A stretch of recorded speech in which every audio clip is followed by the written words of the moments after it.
Welcome back once again. आज हम अपने इस वीडियो में करेंगे क्लास 8th मॉरल वैल्यूज़ की first story, being tolerant. Being tolerant का मतलब होता है सहनशीलता, कि आपके अंदर सहने की कितनी शक्ति है। If man is to survive, he will have learned to take a delight in the essential differences between men and between cultures। मतलब यदि मनुष्य को जीवित रहना है तो उसे मनुष्यों और संस्कृतियों के बीच का अंतर के आनंद लेने को सीखना होगा। ये बात जीन रॉडनबेरी ने कही है। चलिए स्टोरी देख लेते हैं। Once there lived a saint. Saint होते हैं संत, साधु। एक समय की बात है, एक संत रहते थे। He was a learned man and had a large number of followers. Learned man का मतलब विद्वान। वे बहुत ही ज़्यादा विद्वान थे और उनके बहुत सारे शिष्य थे। Even though his followers were from different parts of the country, he did not discriminate among them and treated them equally। उनके शिष्य देश के अलग अलग कोनों से आए थे, अलग अलग जगह से आए थे, फिर भी साधु उनमें कोई भी भेदभाव, डिस्क्रिमिनेशन मतलब होता है भेदभाव करना, कोई भी भेदभाव नहीं करते थे और सभी के साथ समान व्यवहार करते थे। Most of the followers lived along with him in his आश्रम। बहुत सारे जो शिष्य थे वो उनके साथ आश्रम में ही रहते थे। However, one thing that the saint was upset about was that his followers were very argumentative। संत के लिए तो सभी बराबर थे, लेकिन एक बात संत को बहुत ज़्यादा परेशान, दुखी करती थी। उनके शिष्य बहुत अधिक तर्क वितर्क करते थे, मतलब बहस करना, आर्ग्यूमेंट करते थे। They could not tolerate each other and kept fighting even over very small things। वो एक दूसरे को पसंद नहीं करते थे, छोटी छोटी बातों पर झगड़ा करते थे, एक दूसरे को वो सहन ही नहीं कर पाते थे। इस बात से संत जो थे वो बहुत ज़्यादा दुखी थे। The saint often watched them say names to each other and often asked himself, why do they get so angry?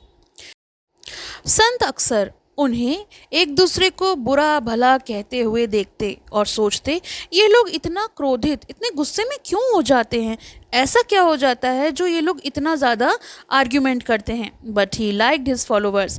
लेकिन वो अपने शिष्यों को बहुत प्यार करते थे। He did not want to throw anybody out of the आश्रम।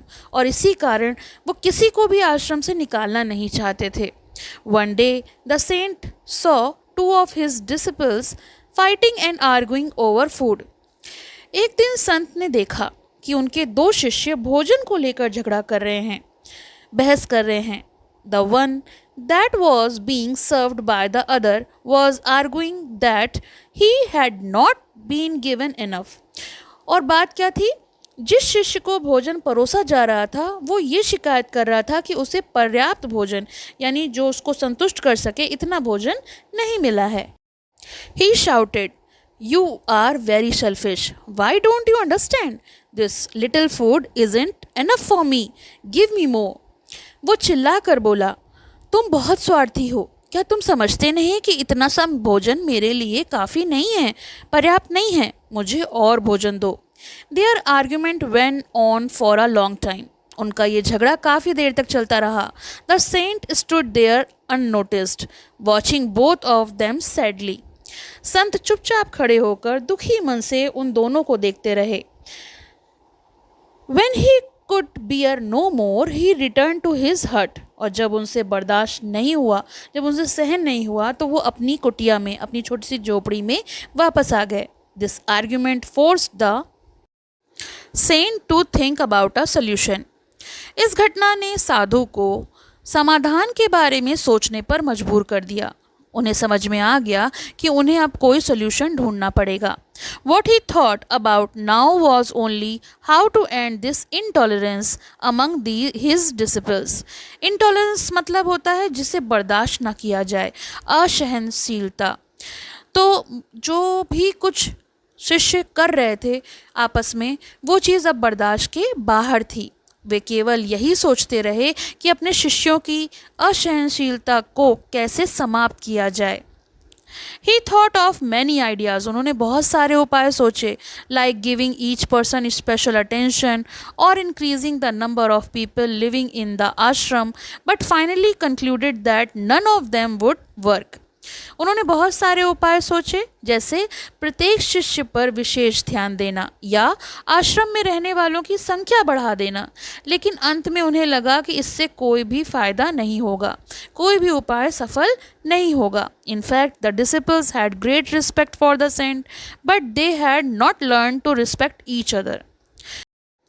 वास्तव में शिष्य उनकी बहुत ज़्यादा इज्जत करते थे, बहुत सम्मान करते थे, परंतु उन्होंने एक दूसरे का सम्मान करना नहीं सीखा था, और यही प्रॉब्लम थी. Finally, when the saint could not decide which idea would work, he decided to seek godly advice. आखिरकार जब संत को कोई भी सॉल्यूशन नहीं समझ में आया, वो किसी निष्कर्ष पर नहीं पहुंच पाए, तो उन्होंने भगवान से सहायता मांगने का तय किया कि अब वो भगवान से ही सलाह लेंगे. The saint withdrew himself and meditated for a whole long week in silence. संत एक सप्ताह तक मौन रहकर गहन ध्यान में, बहुत गहरे ध्यान में लीन हो गए. After a week passed, the Lord appeared in front of him in the form of a divine light, as the saint sat surprised and spellbound. अब जब उन्होंने एक हफ्ते तक चुप रहकर तपस्या की, तो सप्ताह पूरा होने पर भगवान ने दिव्य प्रकाश के रूप में उनके सामने प्रकट हुए. He was so overwhelmed with emotions that he could not say anything. वो आश्चर्यचकित और भाव विभोर हो गए और कुछ भी नहीं बोल पाए. Suddenly the Lord spoke. तभी भगवान बोले, हे संत, बताओ, what do you want?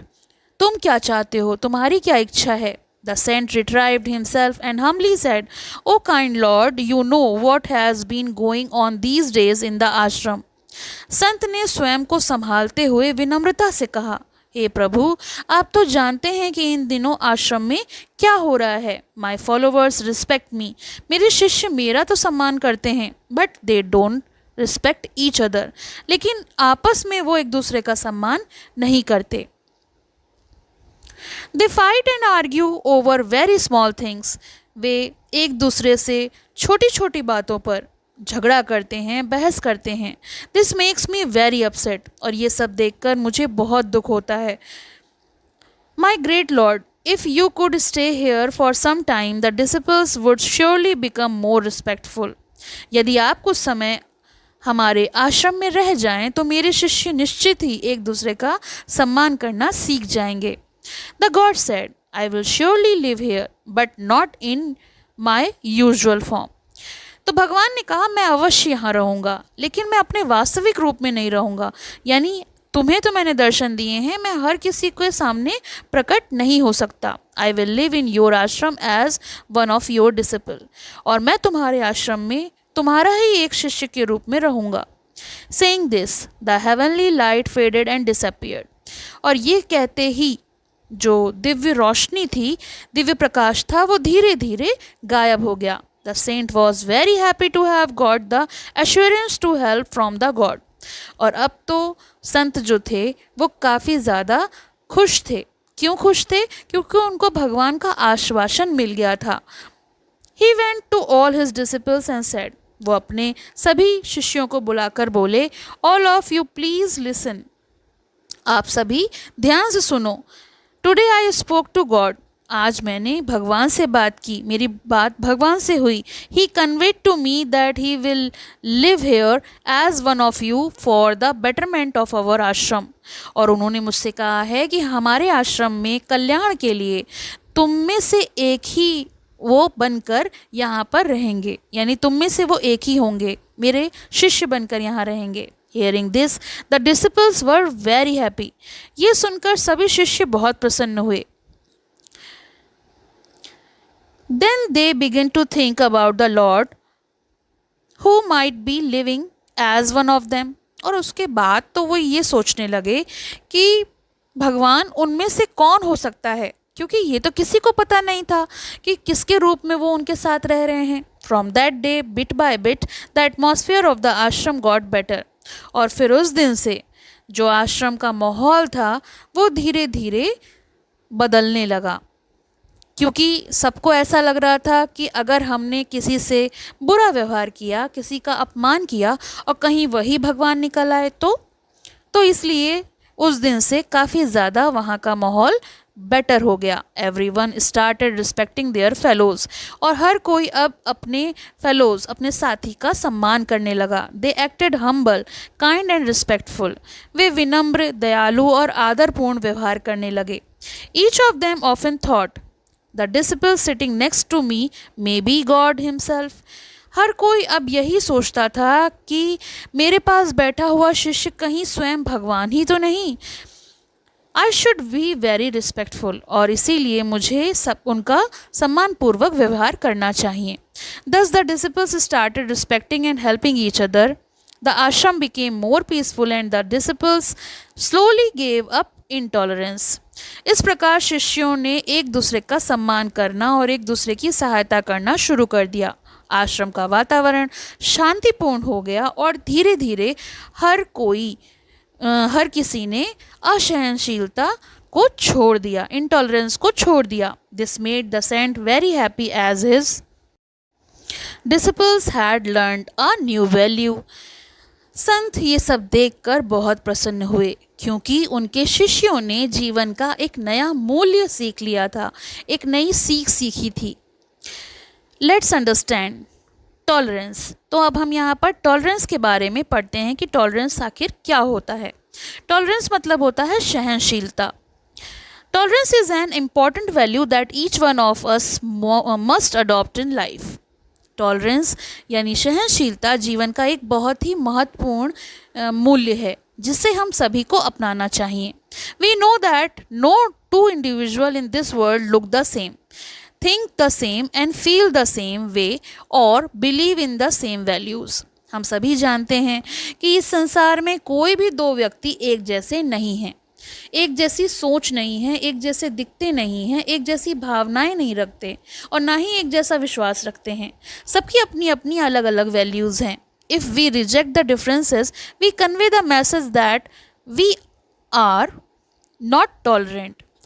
अगर हम इन भिन्नताओं को स्वीकार नहीं करते, यानी जैसे हम हैं वैसा दूसरा नहीं है, जैसा दूसरा है वैसे हम नहीं हैं, अगर हम इन डिफरेंसेस को एक्सेप्ट नहीं करते तो ये बात ये दर्शाती है कि हम सहनशील नहीं हैं, हमें बर्दाश्त करने की क्षमता नहीं है।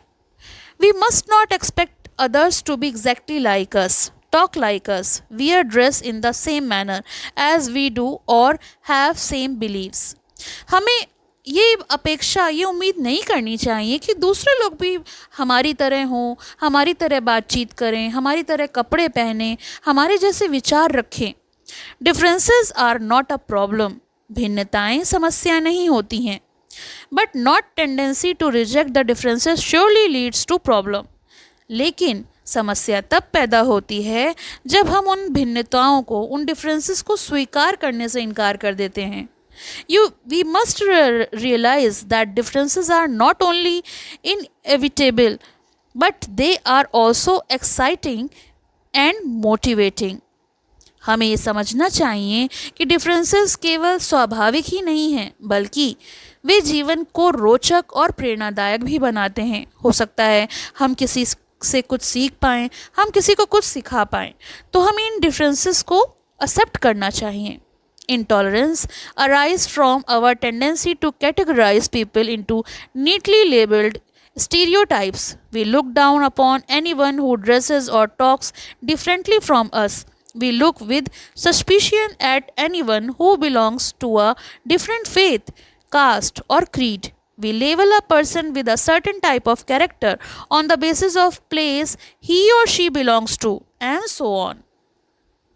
असहनशीलता तब पैदा होती है जब हम लोगों को अलग अलग ग्रुप्स में डिवाइड कर देते हैं, स्टीरियोटाइप में बांट देते हैं।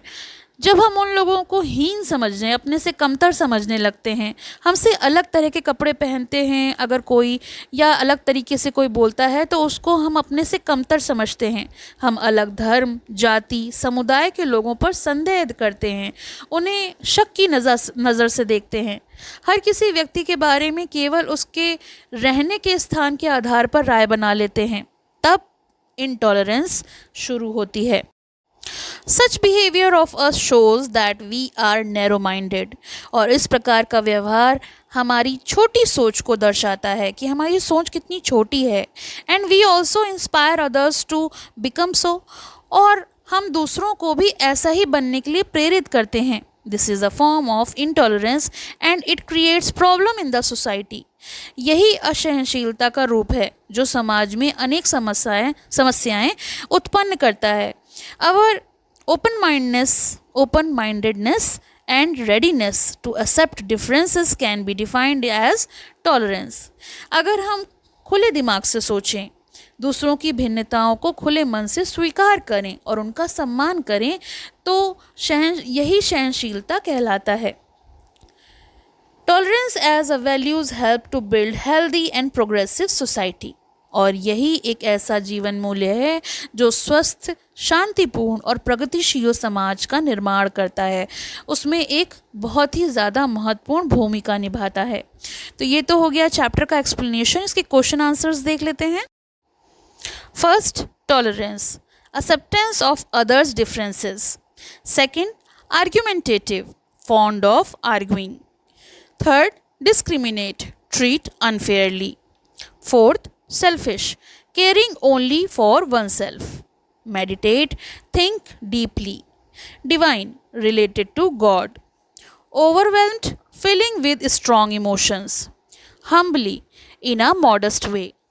Respectful, showing respect। And last, intolerance, unwillingness to accept differences। Some extra questions with answers in 1 or 2 words. Question number 1. Who was the main character of the story? Answer, saint, sadhu। Question number 2. Where did the saint live? Answer, an ashram। Question number 3. What did the disciples often do? Answer, they argued। Question number 4. What were the two disciples fighting over? Answer, for food। Question number 5. Whom did the saint pray to? Answer, God। Question number 6. How long did the saint meditate? संत ने कितने समय तक तपस्या की? Answer, 1 week। Question number 7. In what form did God appear first? Answer, divine light। Question number 8. As whom did God decide to live in the ashram? Answer, a disciple। Question number 9. What value did the disciples learn? Answer, tolerance। Question number 10. What kind of atmosphere did the ashram become? Answer, peaceful। Answer the following question। Question number 1. Why was the saint upset with his followers? संत अपने शिष्यों से क्यों दुखी थे? Answer, the saint was upset because his followers were always arguing and fighting over small matters। संत अपने शिष्यों से इसलिए दुखी थे क्योंकि वे छोटी छोटी बातों पर हमेशा झगड़ते और बहस करते थे। They respected him but did not respect one another। वे संत का तो सम्मान करते थे लेकिन एक दूसरे का सम्मान नहीं करते थे। Question number 2. What did the saint see one day? एक दिन संत ने क्या देखा?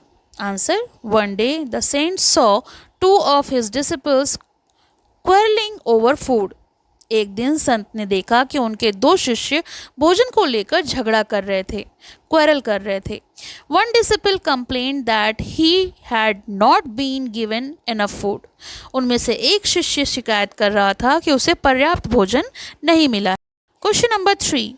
What ideas did the saint think of in order to decrease intolerance among his disciples? अपने शिष्यों में असहनशीलता कम करने के लिए संत ने कौन कौन से उपाय सोचे? Answer, the saint thought of giving special attention to each disciple and increasing the number of people living in the ashram। संत ने प्रत्येक शिष्य पर विशेष ध्यान देने और आश्रम में रहने वालों लोगों की संख्या बढ़ाने के बारे में सोचा. However, he realized that these ideas would not solve the problem. लेकिन उन्हें लगा कि इन उपायों से समस्या का समाधान नहीं होगा. Question number 4. What did he do when he failed to find a solution? जब साधु को कोई समाधान नहीं मिला तो उन्होंने क्या किया? Answer.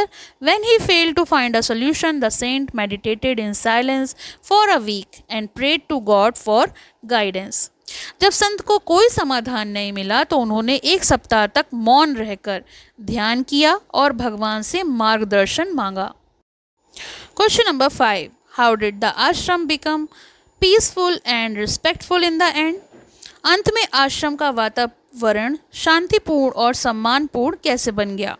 Answer. The ashram became peaceful because the disciples believed that God might be living among them as one of the disciples. They began to respect help and treat one another with kindness and humility. उन शिष्यों को ये विश्वास था कि भगवान उनमें से ही किसी एक शिष्य के रूप में आश्रम में रह रहे हैं.